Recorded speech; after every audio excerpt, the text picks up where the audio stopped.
Welcome into the Hot Read podcast for Monday, January 1st. I'm your host, Easton Freeze, director of published content here at BrawleySportsMedia.com. We're also brought to you by the 440 Podcast Network. You can follow me on social media at Easton Freeze.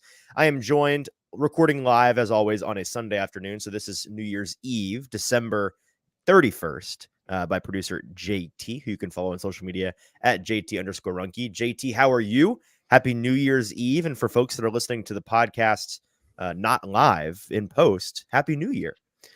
Yeah, right. It feels super weird that we're recording this on New Year's Eve, and then tomorrow, like everything that we say is like not gonna Everything's matter. a year late. Yeah, it's But Derek is also that kid in high school that would correct. show up the first day of school and like, I haven't showered in a year. You know, it's like the jokes they're tough. But at least Derek is correct at saying at least we don't Oh. have to watch the Titans in 2023 anymore, which is true, and I Yep. think that's something that we can all appreciate.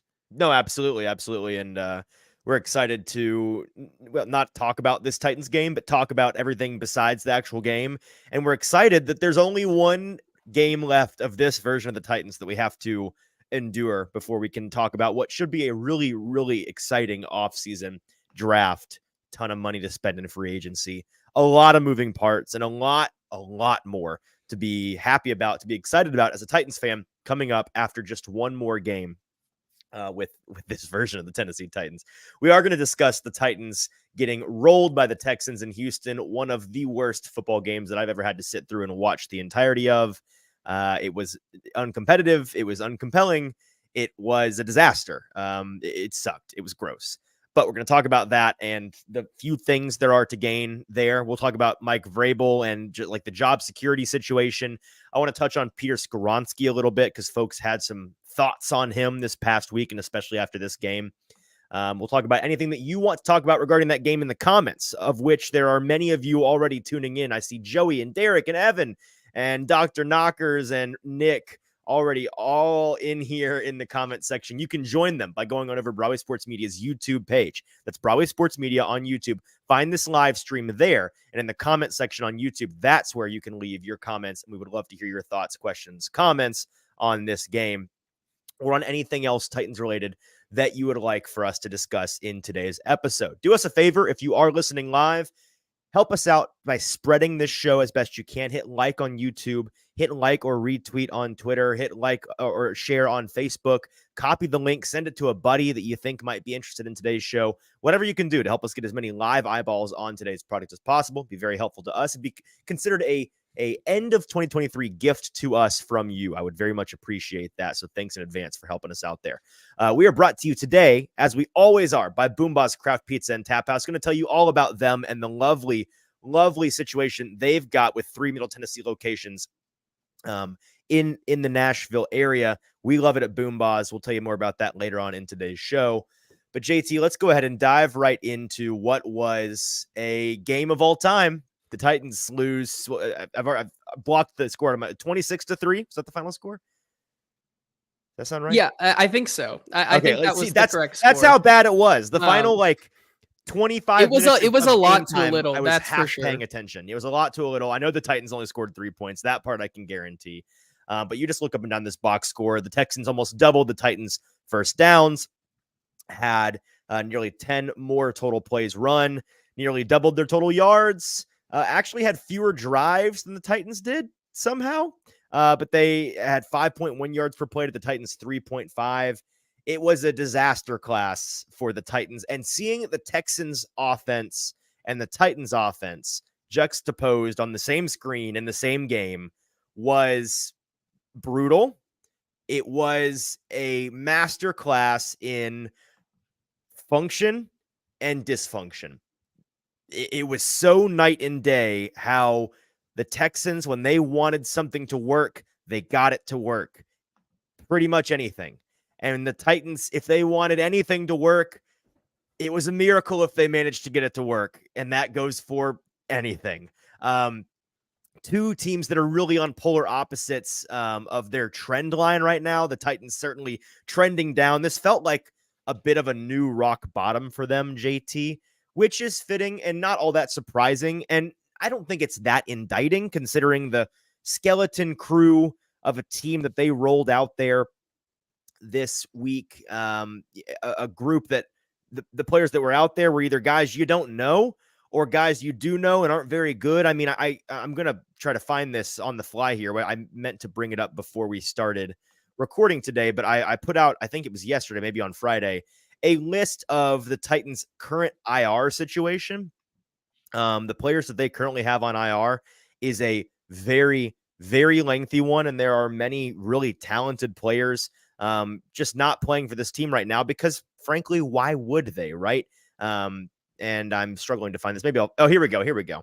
So the list of the Titans' current injured reserve with 2 games left to play, now 1 game left to play.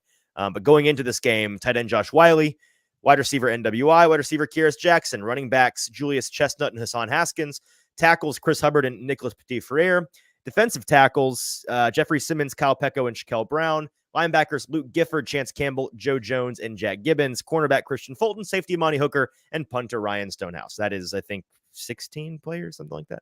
A lot of starters in there, a lot of supporting cast players in there. That's not to say that they lost because those guys weren't on the field. That certainly is not all of it. The rest of the Titans team that is still healthy, also not very good. But again, it was a skeleton, especially on defense, right? And that was the big thing today. The Texans offense got pretty much whatever they wanted, especially between the 20s, between the 10s even. Now, it remains hilarious to me, JT, just how successful this Titans red zone defense has been. I think you were tracking it throughout the game. What did they end of the game at? They're still the league's best red zone defense, the best at keeping teams from getting 7 points, forcing 3 points or a turnover on downs or just a turnover. Do you have in the mid 30s? Yeah, I believe I can check because, like you, this was really a game that I think a lot of us can't be faulted for, but kind of lost interest in very much. Like, what was there to be interested in? There was towards the broadcast end, crew was getting names wrong on a consistent basis. You had Andrew Dillard out there, yes, getting killed. You had at one point they called him Sean Burfy Munting, which was my favorite. That was my favorite part of the day. Terrible broadcast crew, terrible product on the field. Yeah, so the Texans ended up on the day going 1 for 3 on their red zone attempts. I think they had one late, in which that puts the Titans now at a 38.5% red zone. So I would have to double check. How? I didn't see how. I didn't see explain to me right now how they're doing it. I do not know, but I didn't think so. They may have moved back behind the Atlanta Falcons, but after that performance they had today, I highly doubt it. So I do still think that this Titans team is the best red zone percentage defense in the league, and they're up there as the 3rd or 4th best red zone defense in the last 10 years, which is just absolutely mind-boggling. Not for the Titans, for the league. Like, yes, for the whole league. NFL in the last 10 years, they're like the 3rd or 4th best red zone defense. Ridiculous, crazy. I don't know how they're doing that because again, they've got a bunch of guys, they're just no names, guys you don't know. We cover the team, guys we don't know out there playing ball. Couldn't tell you anything about them besides their name and their position. Like, they're getting torched up and down the field, and then in the red zone, they hold up. But again, that was really the only shining moment in this game. Will Levis, of course, maybe we've kind of buried the lead on this. Will Levis goes out there, gets killed on either his 1st or 2nd sack of the day.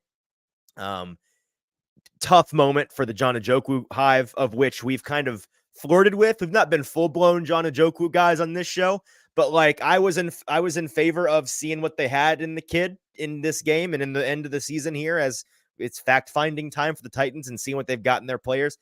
Well, they tried him out there as an extra. They had him lined up actually as like a jumbo tight end on the play that Levis gets hurt on. Yeah, he gets blown by. Actually, both of the right side linemen get blown by, and it's hilarious because I don't even know who was playing right tackle on that snap, but whoever was actually playing, I think it was right. Radens. Okay, so if Radens was actually playing right tackle, he's getting killed. But to his right, playing jumbo tight end is Njoku, who never gets a chance. Barely breathed on the guy as he runs by him, murders Levis, knocks him on his butt. Levis probably should have seen it coming because it's not a blindside tackle, but he hardly had any time to even recognize what was happening. But if you watch the play back, Radens, whoever it was playing actual right tackle, looks back like in astonishment that somebody got beat faster than they did, which is impressive, but it did happen. And so he gets hurt. A foot injury, he was deemed questionable and then later downgraded to out. It sounds like it's not related to that ankle injury. So this is like compounding, like another injury. Don't know the severity of it. I'm inclined to say if things were different scenario wise, maybe it would have been one that he toughed it out and got back out there, or at least tried. But given the circumstances, they told him to let's just shut it down, bud. And you obviously are hoping that's the case for the Titans.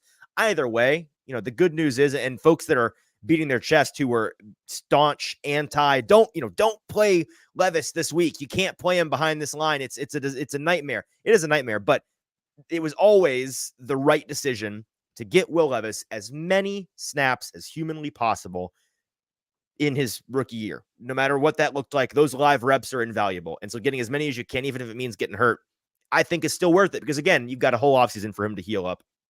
And mentally, I'm not worried about him getting rattled in the head and losing confidence or anything like that. And so it stinks that he didn't play much of this game. Ryan Tannehill, poor guy, had to come in, was kind of dealing at first, like low-key. I think he went like 9 for 9 on his first 9 passes. Was moving the ball pretty well despite, that situation he was playing with out there. He gets killed like 5 or 6 times, gets sacked. I think in total, the Titans got sacked 6 times today. So I think 5 of those were on Tannehill, 4 or 5 of them were on Tannehill. They asked him after the game how he felt. And he said he felt like John Wick at the end of a movie, which big John Wick spoilers here for folks that haven't seen the last one. It's been out for months now. So sorry, get over it. Tune out for 10 seconds if you haven't. I finished watching John Wick 4 last night, and it's a movie in which John Wick, like the most impenetrable, unstoppable man on the face of the planet, dies in the end. So that checks out. That's about how Ryan Tannehill looked and acted towards the end of that game. And I'm sure he's looking forward to not having to play behind that offensive line ever again. Although he might have to next week. We'll have to see. I'm sure he's hoping that maybe let's throw him a week out there. Let's give the young buck a chance. What else to say about this game? You had some record-breaking moments in this game for some of the Titans players, which is hilarious when you put it in the context of our buddy Rob Greenlaw on Twitter. He pointed out that you've got on this team this year. Here are the stats, right? As of today, Harold Landry recorded his 10th and a half sack this season. He added a sack in this game, or maybe 2, but he's at 10 and a half total on the year, which means the Titans, between Danico Autry and Harold Landry, both having north of 10 sacks, they are the only team in the league as of right now that has 2 players with 10 or more sacks.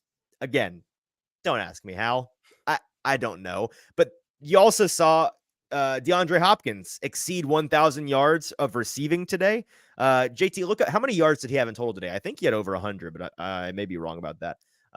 The point is he has over 1,000 receiving yards on the season. That's his 7th such season in the NFL. He had 72 yards. So 72. Okay. So yeah. I don't know why I had 100 in my head. Okay. So he had a good day regardless. And then Derrick Henry exceeded 1,000 yards rushing on the year, which is his 5th such season in the NFL. Both of them, for my money, future Hall of Famers. But you put that all in context. And so we're sitting with 1 game left to go. The Titans, only team in the league with 2 players that have 10 or more sacks, a 1,000-yard wide receiver, a 1,000-yard rusher, and they're going to have like a top 5 pick in the draft. It's pretty impressive. Yeah. That's hard to do, I'd say. But they've managed to do it. What do the folks in the comments have to say about this game, JT? What were your thoughts on this game? I want to dive into some specific topics on Mike Vrabel and Peter Skoronski in a second, but tell me what your thoughts were.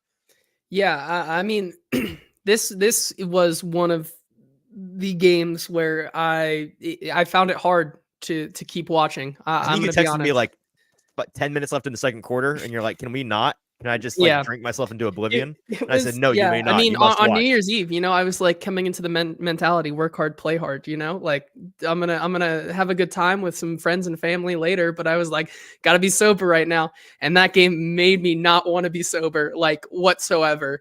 Yeah. 1:15 PM. You said, I don't think I can watch this game anymore. You texted me, and I just sent you back a picture of that meme from Bird Box where the guy's holding the lady's eyes wide open. I was forcing you to watch this game, and you said, I'm going to drink so much tonight, which is, I think, warranted. Don't hop in a vehicle. But other than that, I think absolutely warranted. Yeah. I mean, like I said, I think our one of our buddies, Austin Huff, said it also as well. He was just like, he's like, it's the same thing over and over again. And I just had to tweet out, like we said last week, I think I'm going insane because we're gonna we're collectively going insane. We're gonna talk about the same thing here, and that's that this team is the definition of insanity, doing the same thing over and over again. Like finally getting a stop on this Texans team and Caleb Murphy, which like. Yeah, we've said like in the short term, he's done pretty good. But Caleb Murphy makes an inexcusable play on the punt, giving the Texans new life, in which they then go down the field 90 yards, score a touchdown, put that game even further out of reach. It was a 3-and-out inside the Texans' own 10-yard line. Correct. And then an inexcusable running into the kicker penalty. Suddenly it's a 92-yard, 7-minute drive for a touchdown. Yes. And it's just like at this point, like it's ridiculous. I just can't put I can't watch it anymore. We're running out of words. I'm running out of words. I really have nothing else to say besides like it like something has to give at some point, and whether that is just an influx of new players or like the changing of an offensive line coach, the changing of a couple of position coaches. I mean, even at this point, like I'm not personally ruling out a firing of the head coach, even though I think it's highly unlikely, but I'm not ruling that out. Like, as I texted you as well, I'm thinking about buying my ticket onto the could Mike Vrabel be fired this offseason train. I'm not doing it, but like I'm considering it because I think all options are on the table, because I'm just like, I feel like I'm losing my mind when I watch this team. Yeah, and you had your textbook Titans drives in this competition where one in particular that I noted, like they get to midfield, actually moving the ball, and then a drop pass, loss of 5 on a draw play that nobody is really blocking for. And then the quarterback is under pressure on 3rd and 15, and then it ends in a punt. A lot of that, not just this week, but in general. Kenneth in the comments, like clockwork, coming in here saying, I know what Easton will yell, quote, it's the roster, end quote. Yep, that's me. Don't be surprised by the coaching firings come Black Monday, Kenneth says. He is conducting the train, the Mike Vrabel should be fired, will be fired train. He's the Tom Hanks to my little child Polar Express. He's the one going crazy on the ticket. Yeah, he's clicking out fired on the ticket. He's trying to get me on the train, and I just don't know if I can do it. Let's talk about that, Kenneth, and let's talk about that with folks in the comments here. I don't think this game changes anything about Vrabel's job status, which I think is the predictable take. You like Kenneth says, you come in here expecting me to say that. Let me explain why. Because I with each passing week, my animal brain becomes more and more sympathetic to what you and what Kenneth are talking about. And I think there are two schools of thought here. What you said was interesting to me, JT, because you said you're thinking about buying your ticket to the Mike Vrabel might be fired train, which I find interesting because that sounds like you're thinking whether you think he should or not, it might happen. I think there's a difference between thinking he should be and wondering if he will be. Because certain times in NFL history, we have seen pretty regularly, sometimes you see guys get fired that maybe shouldn't be fired. And it's a mistake, but it does happen. I am closer and closer with each passing week to wondering if I should join that train of Mike Vrabel might be fired. I am not anywhere near the Mike Vrabel should be fired train yet. And so here's why. Again, it's the players out there and the players not out there, right? Like we started the show talking about how on defense in particular, you've got guys out there that are folks you've never heard of. On the offensive side of the ball, you've got Andrew Rupchich and hurt Jalen Duncan and John Njoku out there getting meaningful snaps. You got Daniel Brunskill going down mid-game. You've got a very flawed center in blanking help. Aaron Brewer, thank you. Totally blanking. Aaron Brewer at center, who's not equipped just as an athlete to hang with inefficient or unusable players around him. I could go on and on about the names that are out there that, like, again, I'm sitting here like racking my brain trying to remember what's that guy's name again, because we don't know these guys because they're not good players. Like, that's the bottom line here.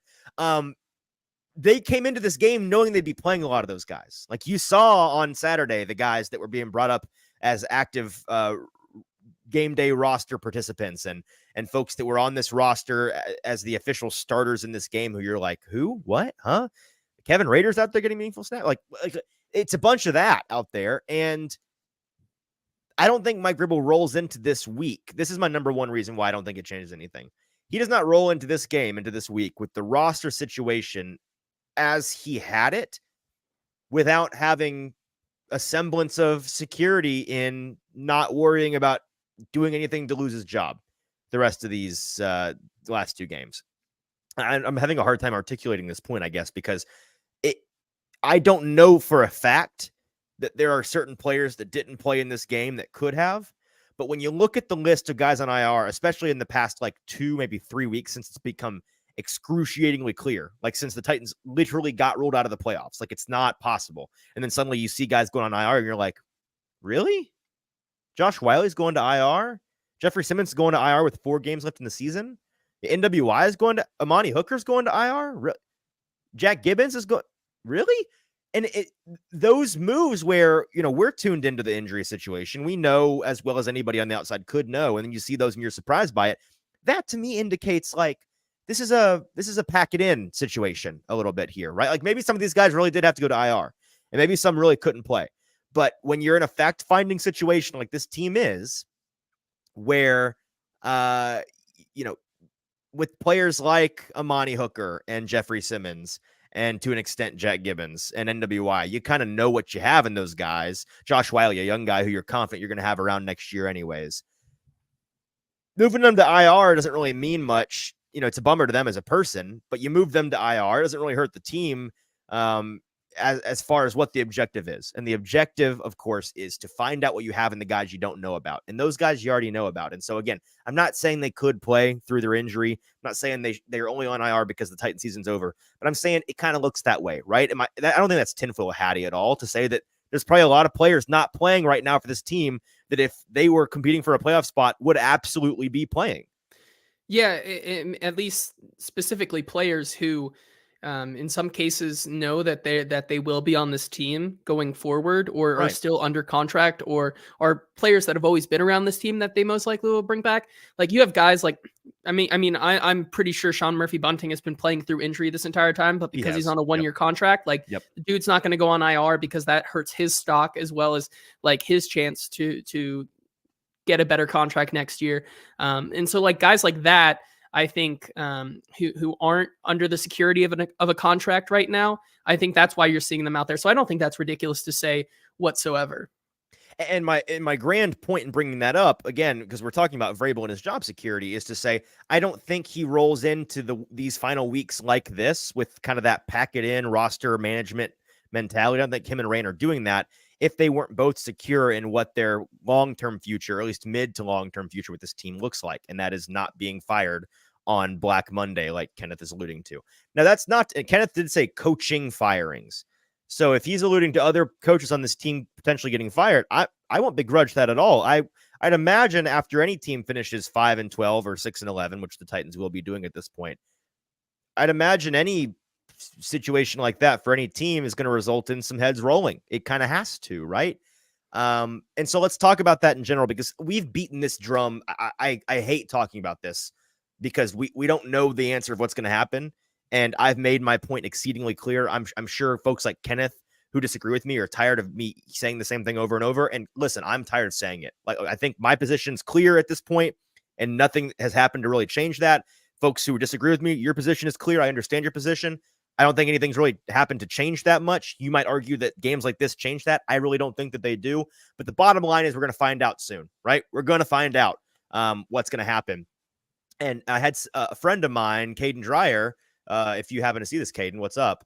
He's DMing me about, he's a fan of the team. He's DMing me during the game, asking some questions, and we're going back and forth and trying to kind of narrow down again, like how much of this is on the players, how much is on the coaches.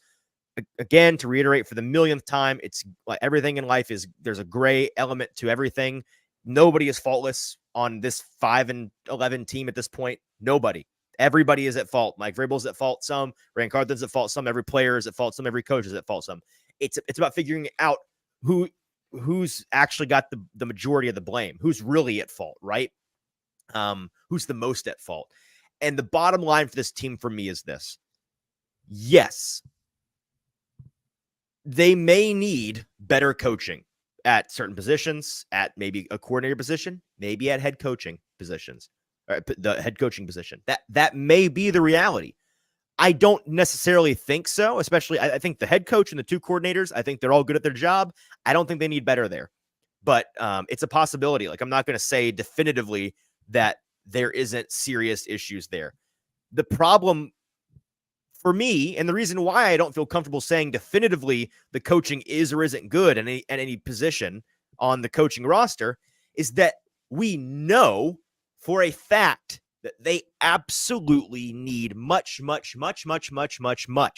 better players across the board. They need dudes, and they don't have dudes. And without dudes out there, it's largely a guessing game when it comes to coaching. And that's like the biggest area of growth for me as an analyst this year, just speaking personally and frankly, like figuring out how I look at and evaluate a team. It's really tough, man. When a group of guys is just not cutting it, they just can't hang at the NFL level. You've got too many cannonball-sized gouges in the side of your ship, and you're taking on water, and your coaching staff is down there in the hold, scooping out buckets as fast as they can. Maybe they suck at it, and they could do a better job, and they could keep the ship afloat. But maybe there's just too many holes. Like, maybe it's a sinking ship no matter who you have at the helm. That's what I constantly am held up on. And that's why I am not opposed to certain coaching positions being looked at for replacement. We talked, what was it, last week about the offensive line coaching, Coach Haas, Coach Jason Houtling, who was brought on with 0 coaching experience, who's clearly not done anything this season to make you think like maybe there's something there. No, there's none of that. But also he's in the same position where it's like, have you seen the guys he's working with?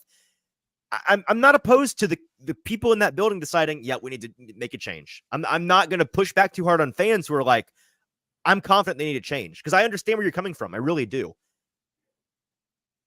So I'm fine with them having some heads roll on Black Monday. But my ultimate point here is I think they might need some better coaching at certain positions, but I'm not sure.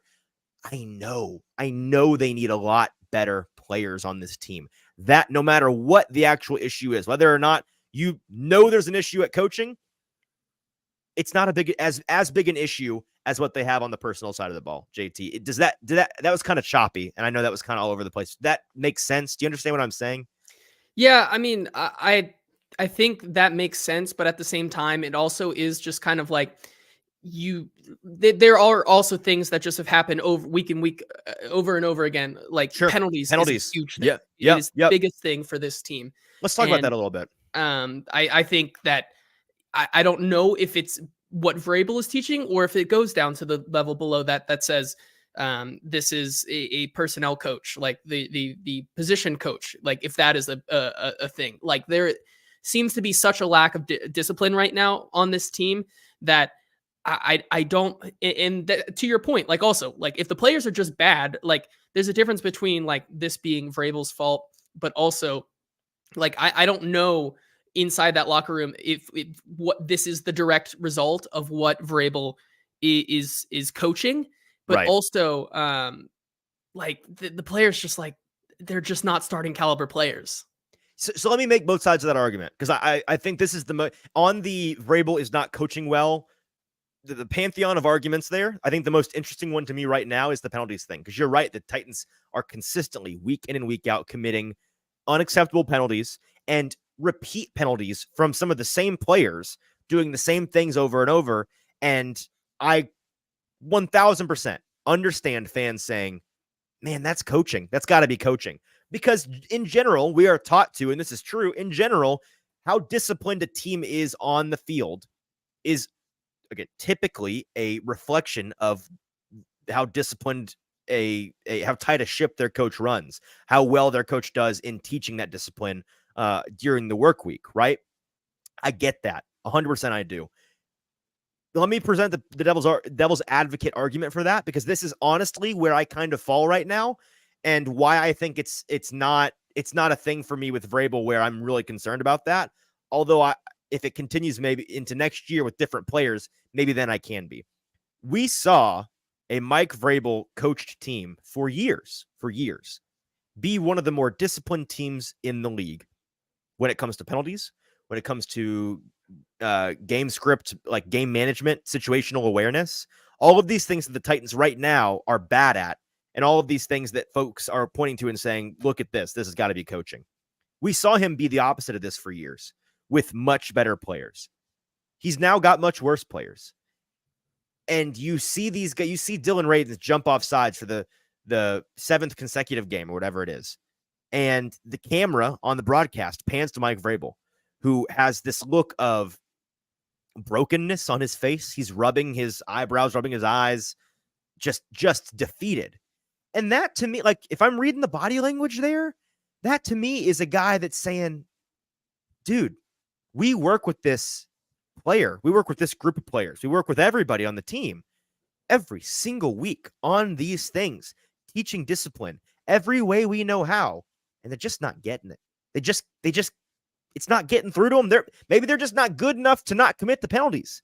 You know, maybe the guys in the secondary that are caught holding or making illegal contact before the throw, maybe it's not because they don't know not to, but because they have to, or else they're going to get murdered. They're going to get torched out there, right? Maybe it's a snap reaction by the offensive lineman to jump because they know they're getting outmatched by this solo rusher that they're going to have to guard one-on-one here in a minute. That kind of thing. Like there is a line somewhere between discipline and penalties are a coaching issue. And no matter what the coaches do, these players are just going to do it. Like it's the coach. You can't, Mike Vrabel can't not jump off sides. Mike Vrabel can't not make illegal contact in the secondary. Mike Vrabel can't not commit pass interference. He can teach it. He can try, but at the end of the day, it's the players who are doing it. So again, that's the devil's advocation argument to that issue. And man, if I hadn't seen him do it for years with players and be the opposite of this, I'd be inclined to agree. But we've seen him run a tight ship with players that can run a tight ship. Right now, he doesn't have players that can do that. Yeah, and Evan James here in the comments says, I don't think he should be fired yet, but I do think that the magnifying glass should be on him. The roster turnover this offseason may be legendary, which I think is also a very fair point. Derek in the comments also says, can we just opt out of the Jags game? Which would be funny, but also I think Jacob brings up a good point that says anyone with a modicum of pride will want to beat Jacksonville in Nashville next week and ruin their season. It's the rival thing to do. So I like I said, we talked about this, that in these divisional games, today was tough because like, I think they, for better or for worse, they came out with no gas whatsoever in this game. And then once Will Levis was out of the game, I think that kind of put the final nail in the coffin. But especially, as we said, this team plays better at home anyways. Getting Jacksonville next week at home, who I still don't think is that much better of a team, to be honest, like in terms of like against the Texans, like when the grand scheme of the NFL, they're pretty mediocre, I think. Yeah, I think that they're going to want to go out there and they're going to try to ruin the Jaguar season just like they ruined their season last year. Yes. Yeah. No, I love that Jacob brings this up and we're going to talk about it this week, but there's a lot for the Titans to a lot of reasons for the Titans to want to win that game next week. They are fighting to not go winless in their division. They are fighting to get revenge on a team that has beaten them 3-4 times in a row now, 3 at least, I think. They're fighting in week 18 for the second year in a row against the same team at the very end of the year. This is the second time where the Jacksonville can punch their ticket to the division title and hosting a playoff game. Titans don't want that to happen. So they're going to fight in that game. They may not win. They may get murdered. I don't know. But you've got a beat up Jacksonville team not playing with their starting quarterback. Titans may not either, but there's plenty there. Can we just be done? Can we talk about this game more maybe later in the week? Let's talk about the draft position, because let's talk about the hope that lies on the horizon for this team. And we've got an interesting situation brewing for this Titans team where we are slowly, with one game left and with some games with implications currently going on in the late afternoon window, we're starting to narrow down what the Titans draft spot's going to look like. So let's talk about that here in just a second. Before we do, got to tell you about our wonderful and amazing sponsors here at the Hot Read Podcast. Boomboss Craft Pizza and Tap House. Man, they are awesome. We love Boomboss Craft Pizza and Tap House. JT, you're going to be back this week for our Boomboss episode, correct? Indeed, I will. Back in house. So I know you're craving some of that good, delicious Boomboss Craft Pizza and Tap House drinks that they have on tap. A great local and domestic selection for you. We love it at Boomboss. Half the fun is getting to hang out with the folks at the bar and in the restaurant and watch Thursday Night Football on Thursdays after we do our show. Again, we do our live show at Boomboss in Spring Hill at 5:30 p.m. Central Standard Time each Thursday. And then we hang around afterwards, grab a bite, grab a drink at the bar, hang out with whoever's there, give away gift cards to whoever comes and says, hey, and we have a good time. It's delicious. It's really, really fun. The folks there are fantastic. We love the people that run the establishment. So couldn't recommend Boomboss more. And if you don't want to come to Spring Hill, which is only about 20, 25 minutes down I-65 if you're in the Nashville area, you can go to one of their other 2 locations in Middle Tennessee. They got Spring Hill, where we are located on Thursdays. They've got East Nashville, and they've got Murfreesboro. Those 3 locations here in the Middle Tennessee area. Also locations in Kentucky and Indiana if you're from out of town. But man, Boomboss is awesome. We love them, and we love how they, as Jacob says in the comments, make bad football games good. Absolutely, they do. We look forward to hopefully continuing our sponsorship with Boomboss for a very long time, maybe into the draft season, hopefully. Just shout out to the folks at Boomboss. We'd love to make that happen. We'll be in talks about that. But for now, we love Boomboss, and we love being there each and every Thursday, which will be through to the Super Bowl. So excited about that. All right, JT, let's talk about the draft positioning, and let's pull up that graphic that we pulled. Here's the Tankathon picture for how the Titans and the NFL's draft situation is shaping up as of, again, right now on Sunday afternoon, with some late games still pending and the Sunday night game still pending.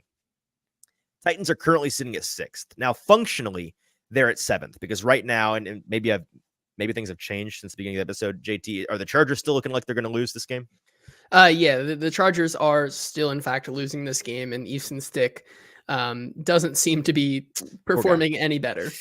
Poor guy. Okay, so assuming that Chargers lose that game to the Broncos, the Titans will be at 7th behind the Panthers, who pick belongs to the Bears, Washington, New England, Arizona, the Giants, and the Chargers. They are now locked in somewhere between 4th and 8th. With this loss today, worst case is they win next week, and they're going to drop down to 8th overall. Best case is they can get all the way up to 4th. And I think I've done the math on this correctly. Maybe I'm wrong, but I'm pretty sure this is correct. That is the window in which they are sitting. And there are 4 results next week that are going to dictate where the Titans end up. One of them moves them up a spot, and then the other 3 each will move, whichever of those 3, each check mark in the Titans' favor in any of those games moves them up 1 spot. So, of course, Jacksonville needs to beat Tennessee for them not to be 8th overall. If Jacksonville beats Tennessee, they stay at 7th, right? And then these 3 games are what you're looking for if you're a Titans fan next week. If the Chargers beat Kansas City, they move up a spot. Unlikely, but possible. If Arizona beats Seattle, they move up a spot. And if the Giants beat Philadelphia, they move up a spot. So that's what you're looking at. The strength of schedule situation is kind of fluky, but I believe that it's going to pan out this way no matter what. I think it's just wins and losses right now. Maybe there's some scenarios in which the strength of schedule situation changes. The Titans did not get any favors done for them this week in terms of the strength of schedule because of all of the AFC South teams besides them winning this week. So I think 4 is the ceiling, 8 is the floor at this point, and those are your results you're looking for next week. The Chargers beating Kansas City or coming back today to beat Denver, potentially. Arizona beating Seattle, and the Giants beating Philly. So JT, with 8th overall being the floor for this team, the worst case scenario for them, which is a good worst case scenario for this team that needs players badly, it functionally guarantees them one of the following players, should they choose to draft them.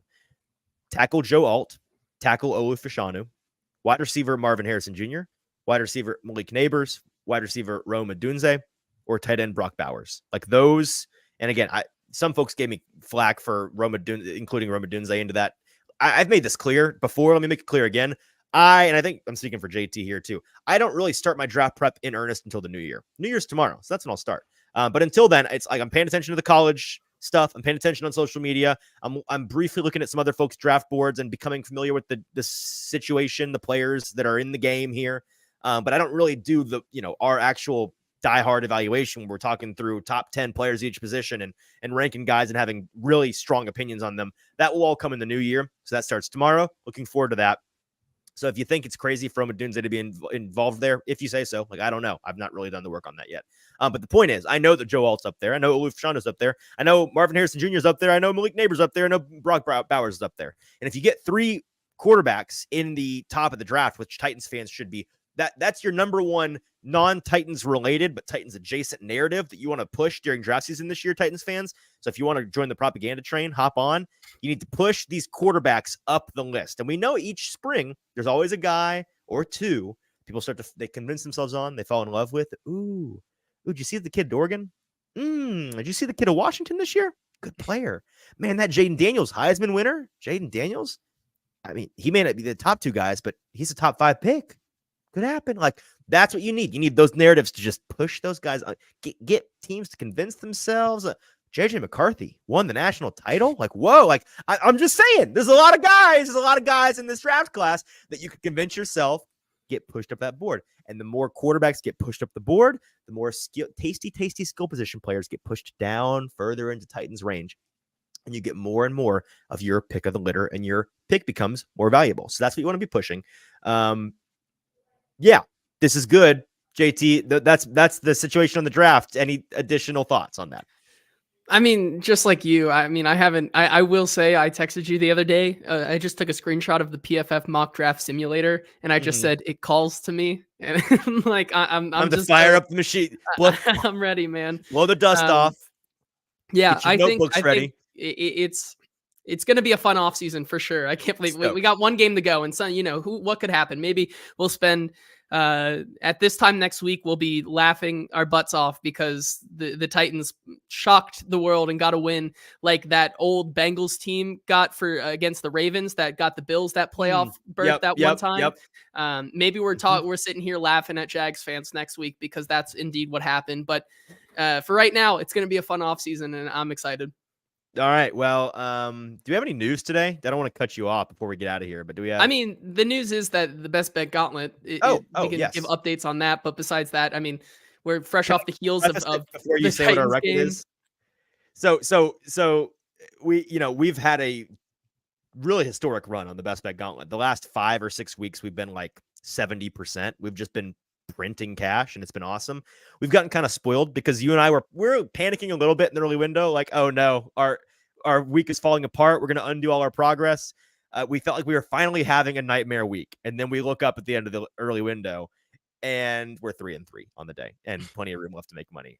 So what have we succeeded at or finished so far, and what are we still pending in the Best Bet Gauntlet? Yeah, so currently you are 500 going 2-2 pending Pittsburgh right now, in which they are looking good right now. So they're up 4. You have them at 4.5, so that's always good. And I'm 1-1 pending a lot of late games here. Cincinnati, who is still leading the Kansas City Chiefs.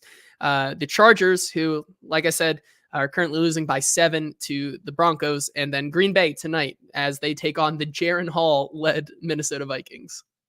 Okay, so we're looking like we're going to have a feisty week. We're going to have a fine week as long as things don't fall apart here down the stretch. That's good. We continue to make money, and folks hopefully are betting with us, so that's good news. All right, I think we're done for today. It's been a weird one. Happy New Year to everybody. I'm going to go and party and have some fun. I don't know what I'm going to do. I'll go figure it out. JT, I know you're going to hang out with some friends and family, so you enjoy your time. You've worked hard. Now you can party hard. I release you. I hope everybody else has a good, safe, and responsible New Year's Eve. If you tune in with us live, we, I believe, are going to be back to a regular 3-show schedule this week. So I think we'll have a show on Tuesday as well as our Boomboz show on Thursday. Definitely at Boomboz. Tuesday show. Make sure you're following us on all our social channels at Hot Read Pod, on TikTok, Twitter, and Instagram for updates as to whether or not that show's going to happen. But I think it's going to. Dr. Knocker saying Happy New Year, Broadway Sports Media fans. Indeed. It's been a phenomenal year of the show. Genuinely, from the bottom of our hearts, we thank you so much for listening. For all of you that tuned in with us once or 100 times this year, thanks a ton for being a part of this show. We wouldn't do it if people didn't listen, and you listen, so we appreciate that. until the new year, until Tuesday. For producer JT, I'm your host, Easton Freeze. This has been the Hot Read Podcast. Enjoy the holiday. We'll talk to you later this week.